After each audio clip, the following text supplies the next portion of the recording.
alguna vegada us deveu haver preguntat qui és Víctor Català. Per això, avui aquí, hem portat a l'historiador Eloi Montilla perquè ens parli una mica més sobre aquest tema.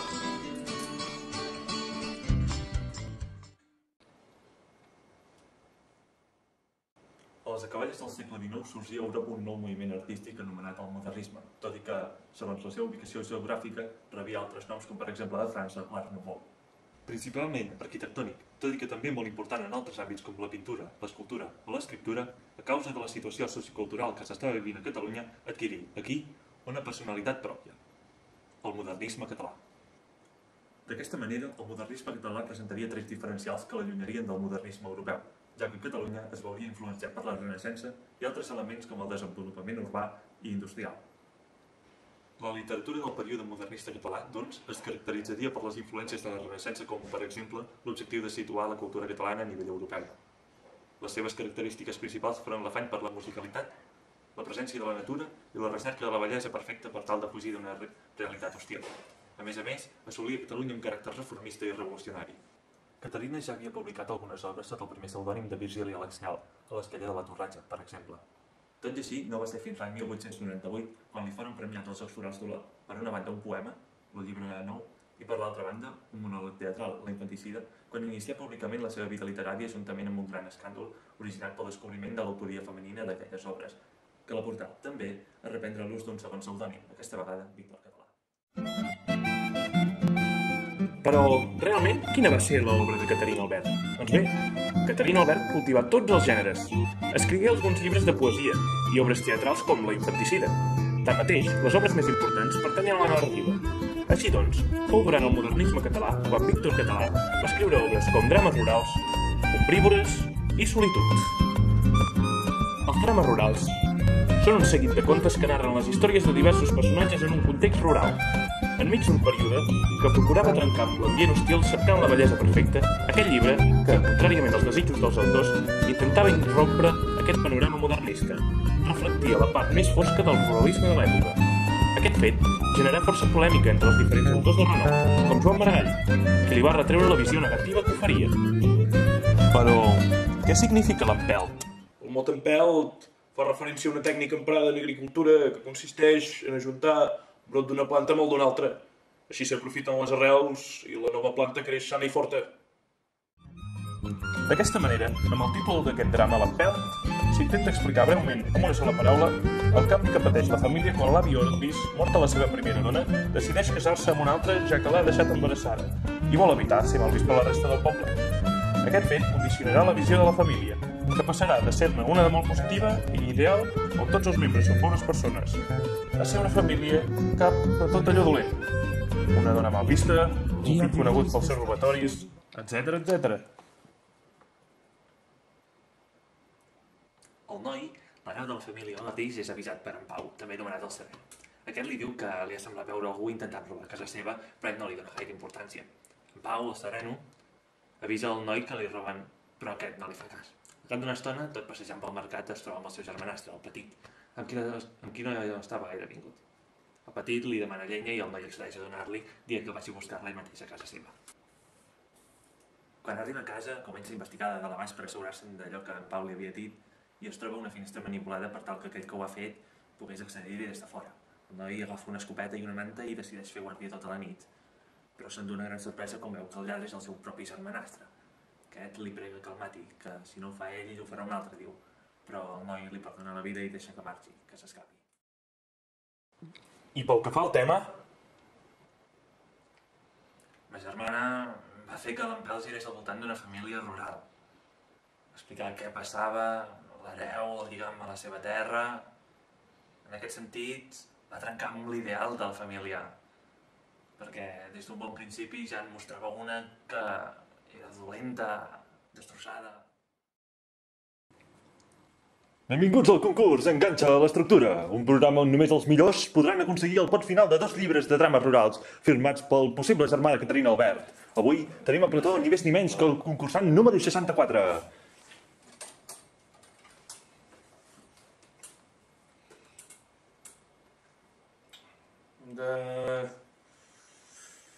Bé, diria que estructura lineal? Sí. D'acord. La línia cronològica que segueix és progressiva Sí. i té un final tancat i diria que és pel perdó del germanastre. Sí.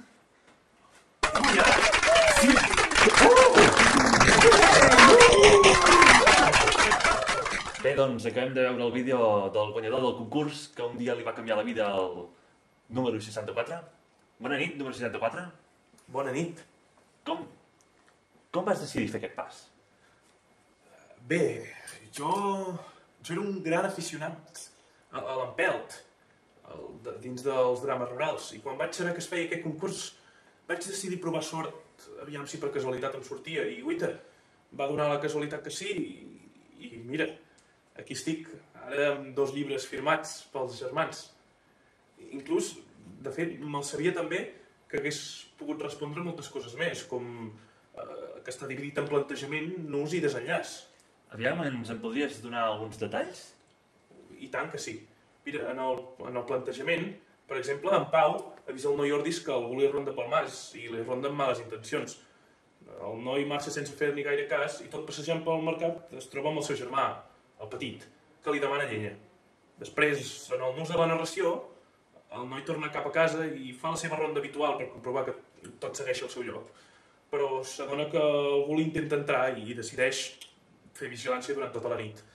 Finalment, en el desenllaç, ja acabant el relat, apareix el lladre, que resulta ser el petit de Cal Ordis, el seu germanastre, amb qui manté una forta discussió i al final acaba per donar-li la vida. I, número 64, ara parlant clar, què els diries a altres lectors experts en algun drama rural?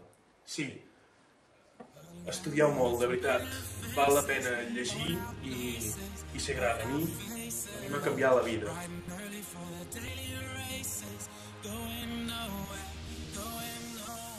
Hola, benvinguts a una nova edició de la Tomata Calenta. Avui intentarem descobrir qui van ser els personatges que van protagonitzar la última i la més exclusiva notícia, la de la família Ordis. Per això intentarem entrevistar aquella gent del poble que ho sàpiga. Tot això avui aquí, a la Tomata Calenta. Aquí sembla que tenim un habitant del poble. Hola. Hola. Vostè coneixia el noi de Cal Ordis? Oh, i tant que sí, és l'hereu d'aquella casa d'allà. Sí. És un molt bon noi, molt treballador, però recordo que el seu pare es va casar amb una altra dona molt dolenta i va tenir un fill encara pitjor, l'ovella negra. Crec que es deia el Petit o... I qui era el Petit? El Petit era el germanastre del noi. Què ens en pot dir? És un lladre. Ja l'han enxampat força vegades per aquí al poble robant pel mercat. Atenció, exclusiva! El Petit és un lladre! És un mala bèstia. Ni t'acostis si el veus, No pot sortir escaldat. D'acord. I qui és el pare d'aquesta família tan estranya? L'avi Ordis és un home molt treballador, també. En aquest cas, és com el seu fill, el seu primer fill, el noi. I tenia una dona també meravellosa, però va morir.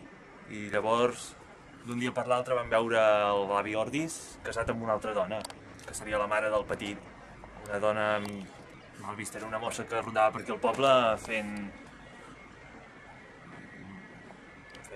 salvatjades. Atenció! Ara ja sabem quins són els personatges principals d'aquesta emocionant trama del robatori de Cal Ordis, però intentarem arribar fins al fons de la qüestió, perquè sabem que hi havia més gent implicada. Ei, vostè! Hola! Vostè estava al mercat el dia del robatori, no és així? Oh, i tant que sí, estava pel mercat comprant com cada dia. I vostè ens sabria explicar què va ser de la família Ordis? Qui estava implicat en aquell robatori? Bé, al matí d'aquell dia, el sereno, en Pau, va anar corrent cap al noi a dir-li que li estaven festejant les gallines. O almenys això creia. En sereno? Sí. I creu que podria estar implicat en el robatori? Bé, és un personatge força secundari. De fet, en el llibre que van publicar mesos després sobre aquesta trama apareix com un personatge secundari, però jo crec que va ser ell. Va ser ell des d'un bon principi. I en aquesta trama saps si algú més hi està implicat? Bé, no deixen de parlar de les dues mares d'aquells dos nois. Les dues mares? Sí, perquè l'avi Ordis primer s'havia casat amb una dona, la mare del noi, una bona dona, molt treballadora, ben vista, però va morir, va morir, i temps més tard l'avi Ordis s'havia casat amb una mossa dolenta, coneguda aquí per les seves salvatjades, que rondava pels carrers i a Síria també. No m'estranya que el petit, el seu fill, sigui tan dolent, de bo. Caram, això sí que és una exclusiva! Sí. Ens en podria dir alguna cosa més? De quina cadena dieu que sou? Som de TV Anglès! Doncs bé, moltes gràcies per haver-nos respost a aquestes preguntes. De res. Fins la pròxima! Adéu, vinga, adéu.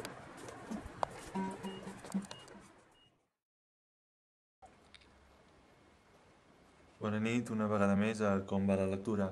Aquesta nit tenim amb nosaltres l'experta en punts de vista narratius, Eloi, i l'experta en temps, Eloi.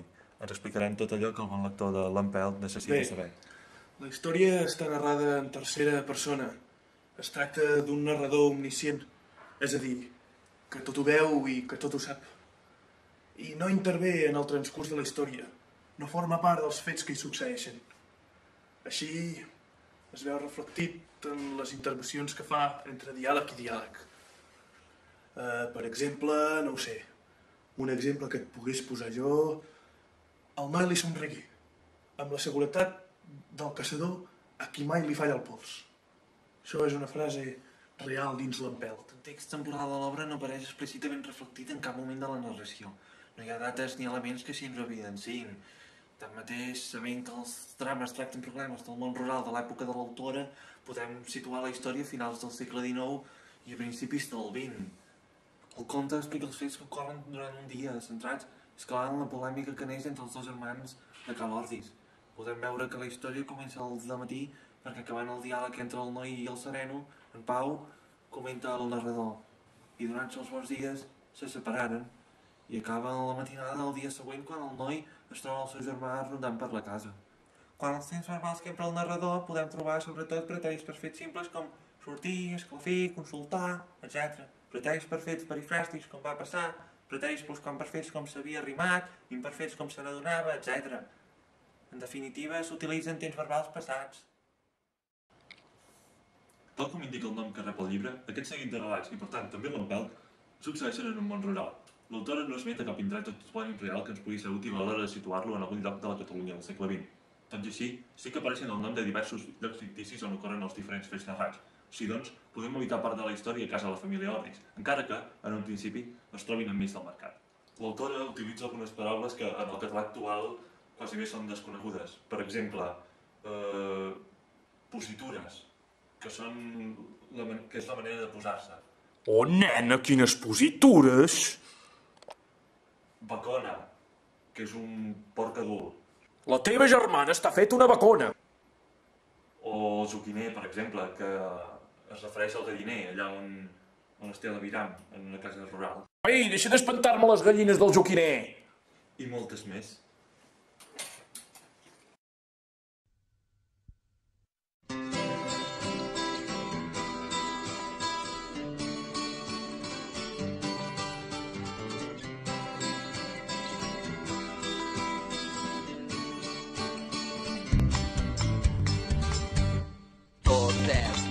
Perquè hi hagi un sort. Avui toca l'estrena d'un nou tenor. Dones amb amics de pell fan cua per a l'actuació i els urbanos ho vigilen tot.